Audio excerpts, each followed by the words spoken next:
حضرة النبي المصطفى.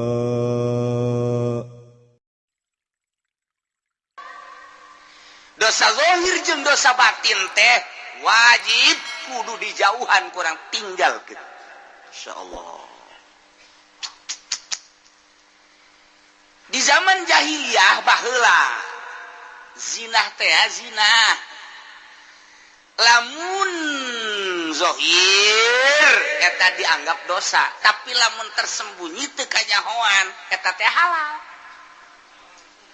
Di zaman jahiliyah teh boga aturan kos kitu tah. Lamun ngalakukan zina jelas-jelasan kadeuleu kanyahoan. Ieu kena sanksi, hukum haram tetep. Di zaman jahiliyah ge aya haram halal aya, sebab baheulana aya hukum. Yakni kitab Injil nu diturunkeun ka Kangjeng Nabi Isa alaihis salam. Setelah kabelah dia 500 tahun lenyap ditahrib punyana 500 tahun ka dieu sakan hukum sadaek-daek bae. Sanajan aya eta hukum teh teu dipaelu ku jelema teh saat eta teh turunlah Kangjeng Nabi urang Kangjeng Nabi Muhammad sallallahu alaihi wasallam dibere wahyu Al-Qur'anul Karim. Iyalah teu beda jeung Injil, teu beda jeung Taurat, teu beda jeung Zabur. Hiji nauhidkeun ka Gusti Allah, hukum-hukumna akur bae. Zina baheula haram ku ari ge haram, mabok baheula haram ku ari ge haram. Terus akur-akur bae. Adapun aya perbedaan-perbedaan jeung Injil jeung Taurat ku ari perlu dikoreksi. Coba Injilna tahrif apa henteu? Coba Tauratna tahrif apa henteu? Ja anu nurunkeun hukumna, nurunkeun kitabna Allah kene.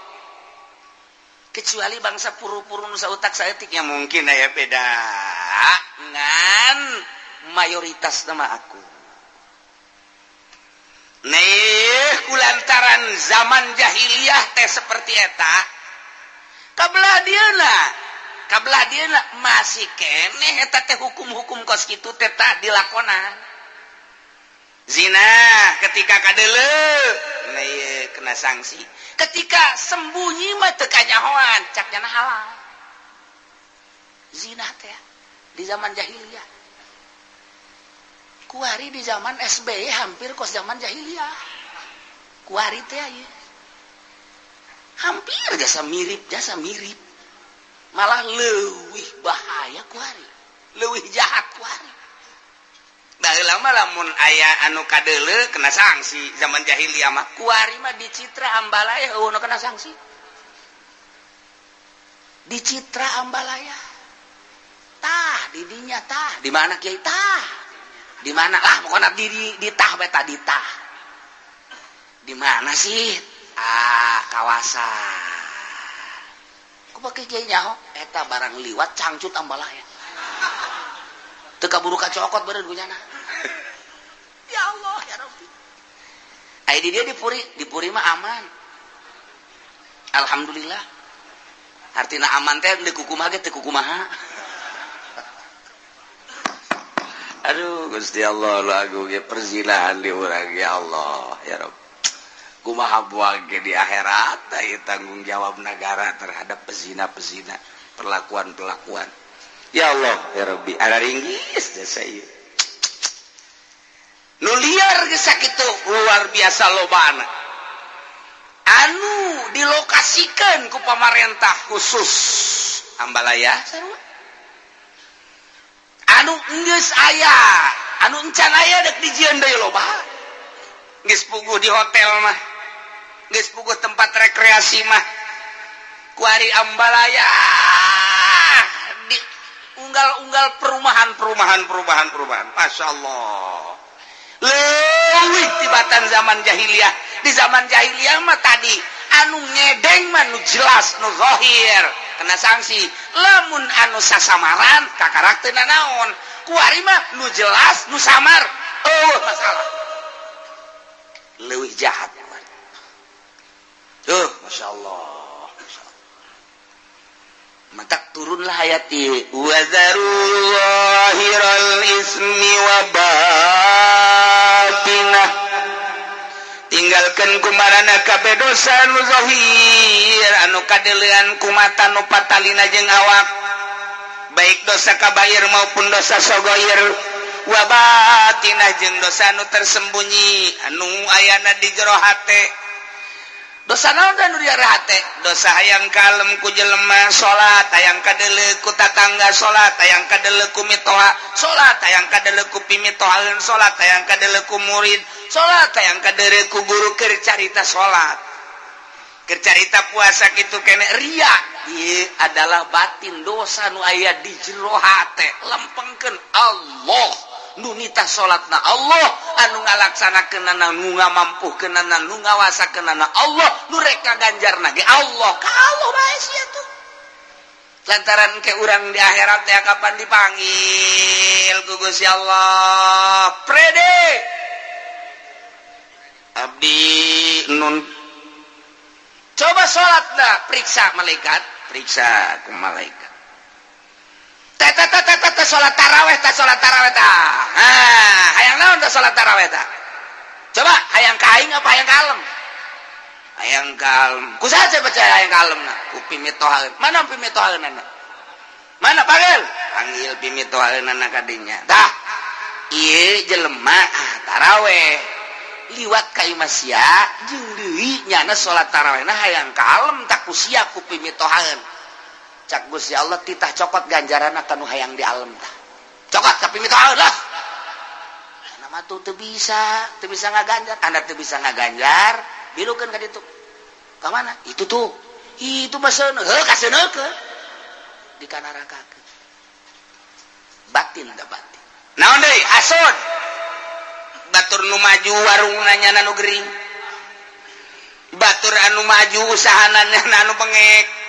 Batur anu kabeli mobil nya nu ngap-ngapan. Batur anu kabeli deui mobilnya anu diopnam. Ieu karana hasud nu kos kitu. Ieu teu meunang aya nikmat di batur haju nyengkelik bae. Eta panyakit batin nu kos kitu ngaranna. Wari sombong. Udah kos kitu bae ku tetang kototeng. Ya Allah, mobilna jeung nyanana dibeli ku aing, kabeuli kabeh.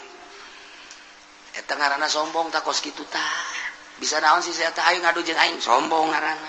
Bukan naon si sia aing jeung aing sombong ngaranna. Atau keur sorangan bae rarasaan ja aing pangsugihna aing pangkasepna aing pang sagalana ujub. Eta penyakit-penyakit batin nu kos kararit. Tinggalkeun wa zarullahirul ismi wa batinah. Dosa-dosa anu zahir mah nu kadeuleu ku urang ku ari dosa teh hartina nu julayaan jeung parentah Allah Subhanahu wa taala nu kitu ngaranna dosa tinggalkeun. Urang mah pan ku ari nu diparentah ku Gusti Allah teu dilaksanakeun, nu teu diparentah dilaksanakeun. Dosa malulu urang. Leletikanana urang di hareupeun imah isuk-isuk ieu bae mantes mandi bari ngaroko aya kopi di hareup. Nu merena pamajikan urang. Cik pamajikanana bari diuk di sisi Haji ke kamana teh seur bedeuleun tuh nu liwat loba jasa cakeun eta nu liwat loba jasa leulekeun karyawan tuh itu mah rada bagus tuh budak tuh cakeun mah meureun teu dosa eta ngomong kos kitu teh leulekeun kos kitu tah eta ya Allah ya Rabbi nya geus kolot umurna 60 tahun. Ya numpuk-numpuk dosa mata doang yang lumayan dah dicolok ke ku malaikat eta. Ya Allah teu bisa sadar eta geus kolot ge teu bisa.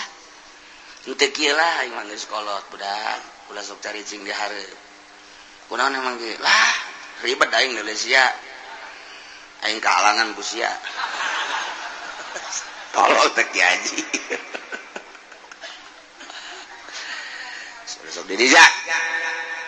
Sok nyian dosa raka sia mata sia tah geus bae urang kudu nama peureut tinggalkeun nu geus manggeus bo aing 50 tahun ka tukang deuleuan bae teu katobatan meureun kumaha geus kuari mah moal deui aing hayang-hayang teuing mah neuleukeun nu di imah bae jadi sia diuk dihareup buka baju nek naon aing hayang neuleuh nu di jalan mending neuleuh nu sia dalah kutang buka ih sok jana naon lain deuleu sia mah halal daripada aing ngelekeun batur.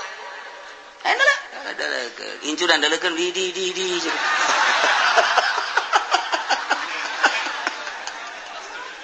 Aduh, Gusti Allah nu agung.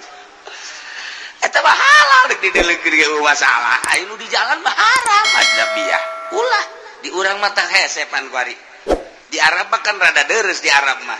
Sajore-jorena di Arab lantarannya mah make borongsong kan ka dieu.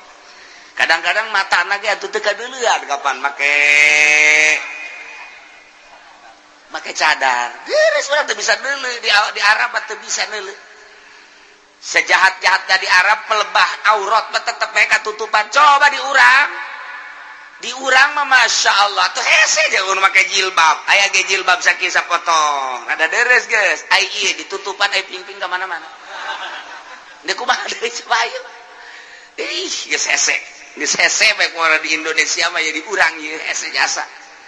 Mata kata asal keluar berarti imah mata mah geus berdosa bae pasti jasa. Mata mah geus pasti jasa. Manta kuariba atuh nu bagusna mah geus ulah ka mana. Cicing bae di imah. Cak. Tatangga teh jeung cak murid-muridna. Kiai bloonnya.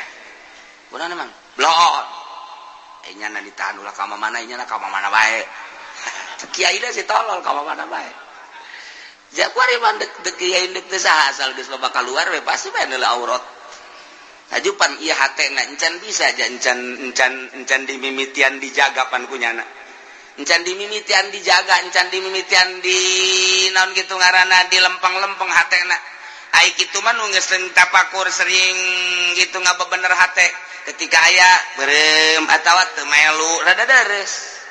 Pan encan nyanana encan ka arah batin asal neuleuh nu geulis atuh aya sir. Asal neuleuh nu goreng cak teh teu resep tamah. Padahal tak kikituan teh doraka. Doraka pan? Itu mah hideung. Itu mah pendek. Eta doraka pan kos kitu teh. Cak Allah pan eta buatan aing kabeh. Kunaon atuh sia ngagogoreng buatan aing? Lain hayu ku sia disyukuri. Kadanan sia atuh ku syukuran mah ulah-ulah ngomong. Janjieun teu becus atuh pan sia mah. Padahal buatan aing. Urang tapi teu sadar pan kadinya. Satungtung urang can ngaberesan hate, kitu bae urang deuleunan naon ge. Aju kadeuleu bae pan ku urang. Urang naik angkot kebeneran jeung si Mbak, make rok mini pan di dinya. Sanajan urang make sorban dideuleukeun bae tadi. Komo mun teu make sorban, sakilang make sorban bae cak hate. Di urang seutik deui tah, seutik deui tah. Asana urang make nyere mah disingkapkeun ku urang. Eta kumaha alaqona.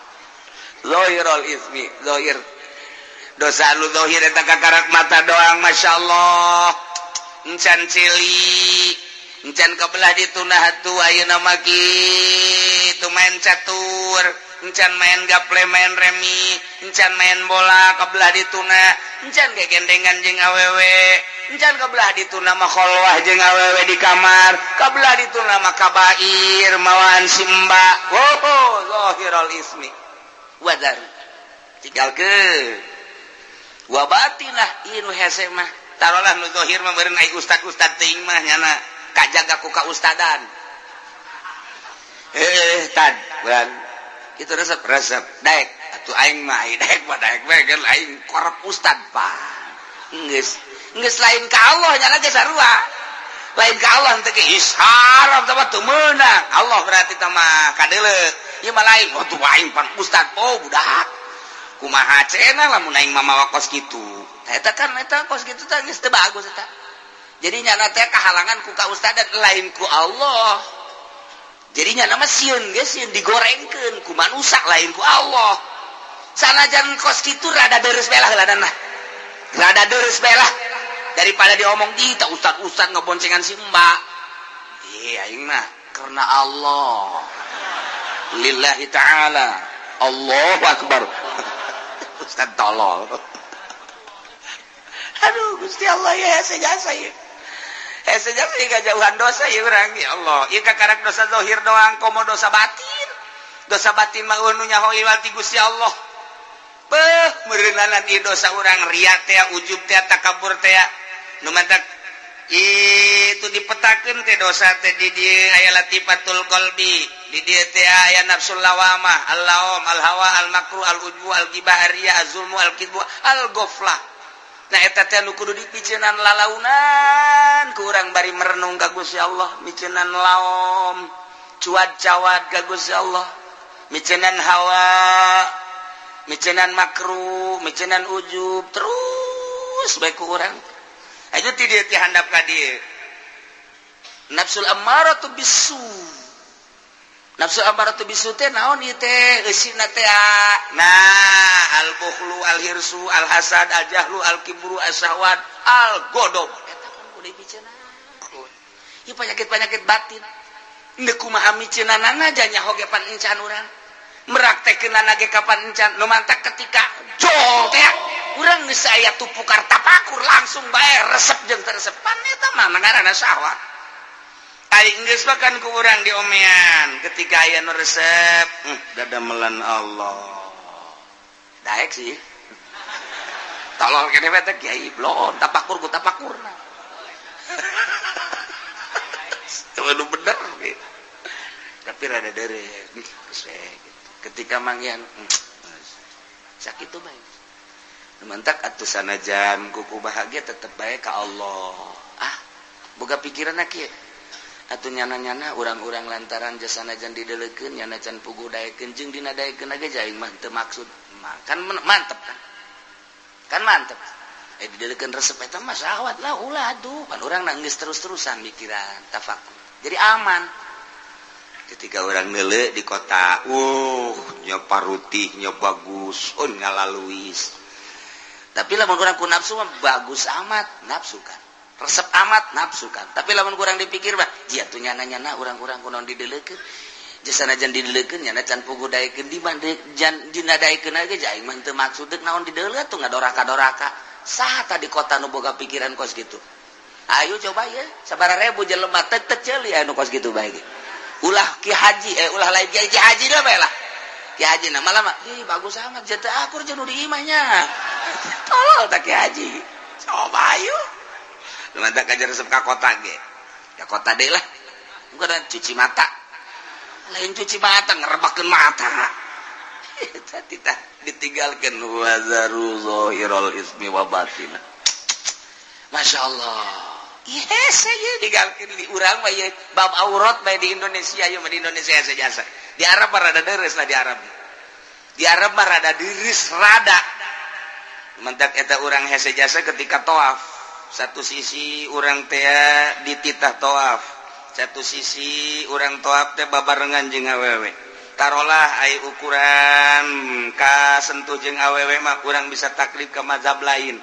Ketika orang teu bisa ngamankeun wudu urang bisa urang taklif ka mazhab Hanafi. Nu bagus berarti wuduna keneh lantaran eta mah sapaket ngaranna. Wudu teh jang toab. Jadi toab jeung wudu sapaket berarti kudu ti wuduna bagi anu ngarti. Tapi lamun nu teu ngarti wuduna wudu Syafi'i toabna toab Hanafi pembatalanana ja bodoh teh atuh teu naon ja bodoh mah da yang dituduh-tuduh emang bodoh bae. Bodoh ieu cenah kula mah bodoh neuk dibawa ka kuburan bae kieu cenah mah. Hook tolol bodoh hook teu bisa sapaket mah wudu jeung salat jeung toab sapaket. Nah kuduna ti wudu heula taklif ka Hanafi kemudian jeung toab namun bisa. Nah belajar kurang bisa eta mah gampang ketika orang antal jeung awewe gampang tama taklif dia geus ka Hanafi teu batal. Tapi miceunan resep mah itu budak geulis amat hese. Aduh itu orang Libanon bangun iruna mancung jasa. Lain babacaan innal afa wal afiyah. Subhanallah walhamdulillah wala ilaha illallah wallahu akbar. Shalatu wassalamu ala Rasulillah sallallahu alaihi wasallam. Allahumma inna nas'alukal afwa wal afiyah wal mu'afatad daimah. Kuduna mah maca eta endan mancung amatnya. Iruna bagus tah. Masya Allah orang mananya? KTP-na orang mana? Suratan gitu. Nomor HP-na sabaraha tolol tah budak. Keur toab.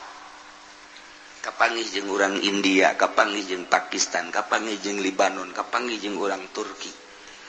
Urusan toabna mah babari, pembatalanna mah babari, miceunan eta tah resep nu hese. Nah, ieu satu sisi urang dititah, nungguan ulah aya jelema awewe moal aya datang ke irah ge. Eta. Sabaran orang jeung urang takron yang hidung. Sabaran hidung, janamnya rombongan brus. Urang aja mah hidungnya bau teu budak. Tentu dawa urang ibadah tawaf, nyarekanan batur malulu. Sugutan teh hate, pan Allah mandelekeun. Innallaha yanzuru ila suwarikum walakin yanzuru ila qulubikum. Ende kumaha? Anu batak hararese jasa urang hayang khusu, jasa tawaf. Mantak nu bagus batu tungkul we tawaf teh urang peureun. Bari babacaan atau babacaan onam lah teman teu ditita. Sapira doa menta teu geus we teu kudu atau baca Quran, baca sholawat. Ayo coba deuleu nu tawaf aya nu kitu jawa. Malah masuk nutur-nutur. Saya nutur. Nah, lumayan cek nya teh. Keur tawaf lumayan. Encan sae. Aja geus beres urang di masjid yuk baik ye.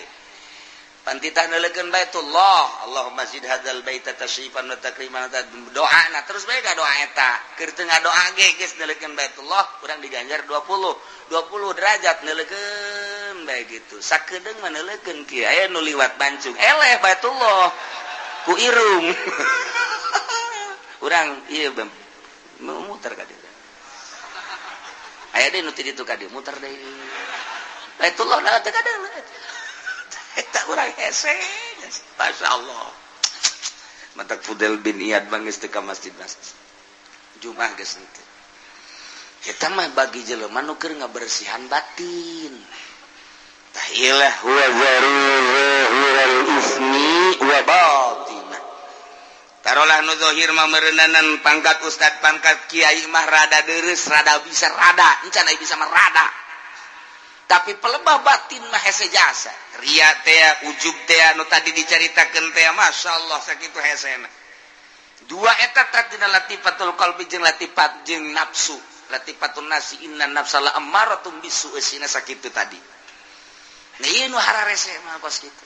Nah eta teh nu kudu dipiceunan teh urang teh hirup memeh maot supaya miceunan panyakit eta. Ulah ngahayalkeun hayang jadi wali, ulah ngahayalkeun hayang jadi solihin, ulah piceunan bae eta wali mah datang sorangan. Ketika Kangjeng Nabi Musa hayang kapanggih jeung Allah hese jasa.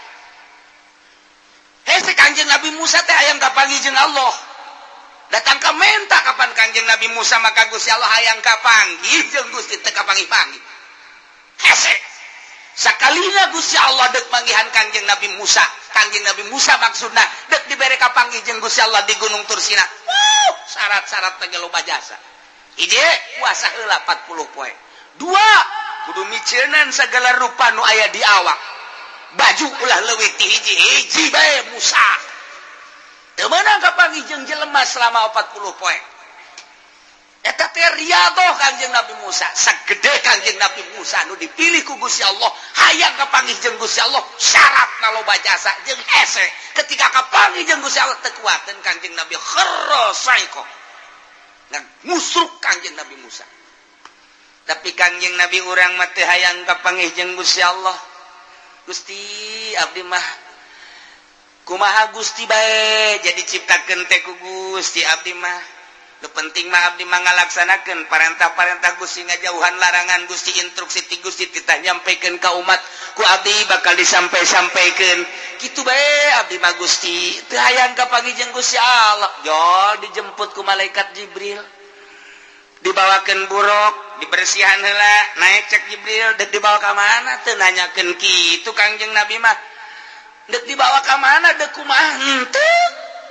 Dipapakeun ku malaikat Jibril jeung ku malaikat Mikail, mawa ke buruk, naik, berangkat datang ke Masjidil Aqsa sugan nanyakeun Kangjeng Nabi deuk dibawa ka mana henteu.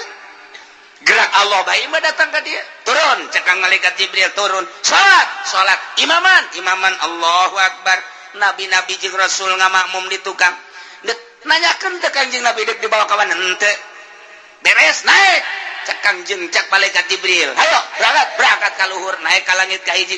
Nanya teh Kangjeng Nabi deuk dibawa ka mana henteu. Janu ditanya sama malaikat Jibril, "Man hada?" Saya. Hada Muhammad.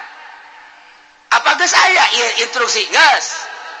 Saya ente ana Jibril. Aya teh di barengan Muhammad. geus dibere izin geus naik Kanjeng Nabi ditanya henteu Kanjeng Nabi mangan nanya doang aya teh saha aya di mana henteu nanya kendek dibawa ka mana henteu teu boga maksud tah urang ibadah teh titah nuturkeun kos kitu ulah hayang kapanggih jeung Allah ai salat henteu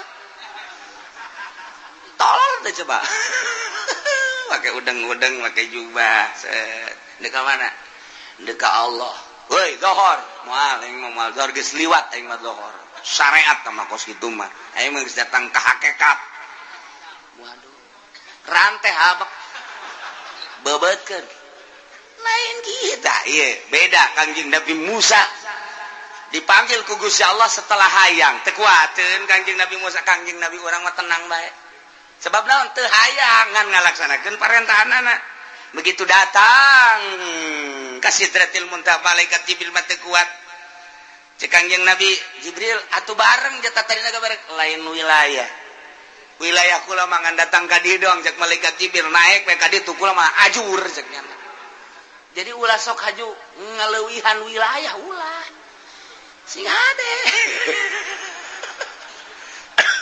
wilayah tadi jaga satu cek balik ke Kanjeng Nabi tungguan we di dah naik Kanjeng Nabi mah sorangan zat berarti luhur jasa Kanjeng Nabi pangkat dibandingkan malaikat Jibril ge sugan hayang henteu jata mah dibawa ku Gusti Allah tet nu mantak cek sidina Ali ai anjeun si maripat kumaha eta kunaon cek sidina Ali maripat kula mah ku Allah ti Allah ka Allah lain kula lamun urang hayang makrifat moal datang-datang urang hayang jadi wali moal datang-datang ai lain wali mujbir mah moal bisa geus ulah nyaritakeun kos kitu kuari mah salat nu bagus zahirna batinna bersihan engke ge datang sorangan ulah maksud nyieun kolong nyieun bae bale nu rapi engke teudeun kolong mah aya di aya kolongan atuh aya asal nyieun bale bae aya kolongan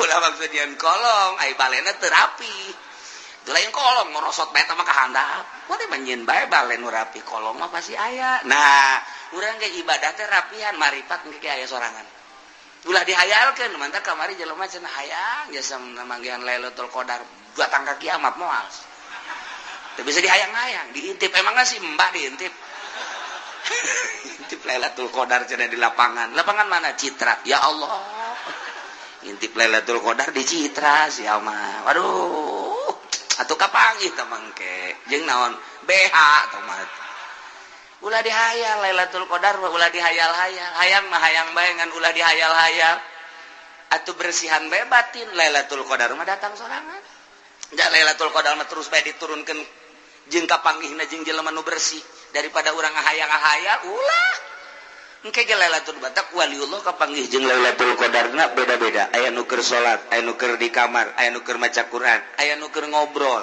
aya nu keur diuk bae aya nu keur di jalan atuh kumaha bae eta bagus ya Allah nu mere anu penting bersih hate ai urang mah aya hate teh dibersihan aya Lailatul Qadarna diintip blow on bersihan batin Lailatul Qadarna ulah dihayal-hayal asal batin bersih bae Lailatul Qadar mah nyorot ka urang sesuai jeung kebersihan urang tuh nu mantak Kanjeng Nabi mah teu hayangeun kapanggih jeung Allah dibere dengan mudah kuat Kanjeng Nabi Musa mah hayang jasa kapanggih jeung Allah lila ka kapanggih jeung make syarat gitulah carita jelema nu endek makrifat ka Gusti Allah teh nu endek usul ka Gusti Allah teu kudu dihayal-hayal laksanakeun bae mulai syariatna naik urang ka tarekatna engke ge hakikat bakal aya sorangan asal geus datang ka hakikat bae ge geus nikmat neuleuh naon bae Allah dina harti urang teh kagambar bae ta Allah teh geus teu sieun ku pejabat